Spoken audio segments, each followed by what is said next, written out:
ছাদের সিলিং করার সঠিক নিয়ম। যেইভাবে সিপিং করতে হয় বাসুলা দিয়ে নয়। যদি আপনি বাসুলা দিয়ে করেন তাহলে এটা ইঞ্জিনিয়ারে সাজেস্ট করে না, এবং কিছুদিন পরে দেখা যায় যেই সিলিংয়ের বালুগুলি পড়ে যায়, সিমেন্টগুলি পড়ে যায়। তো এইভাবে সিপিং করাটাই আসলে উত্তম। গ্যানিং মেশিন দিয়ে সিপিং করে যদি সিলিং করা হয়, ছাদের সিলিং করা হয়, তাহলে আর কখনোই আপনার কোনো রিস্ক থাকে না। এটা ইঞ্জিনিয়ারের সাজেস্ট করা। তো আপনারা বাসুলা দিয়ে যদি কেউ খুঁটিয়ে তারপরে সিলিং করতে চায় তাহলে আপনারা সেটা দিবেন না। অবশ্যই এইভাবে গ্যানিং মেশিন দিয়ে সিপিং করিয়ে তারপরে সিলিং করাবেন, তাহলে আপনাদের জন্য কোনো রিস্ক থাকবে না।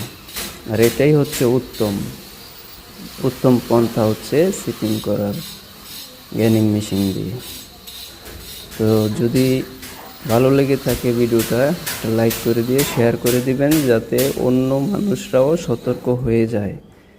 সিপিং করার যেই সিস্টেম, সেই সিস্টেমটা যেন এইভাবে সিপিং করার, দেখেন কত সুন্দরভাবে সিপিং হয়েছে, কি সুন্দর দেখা যায় ছাদটা।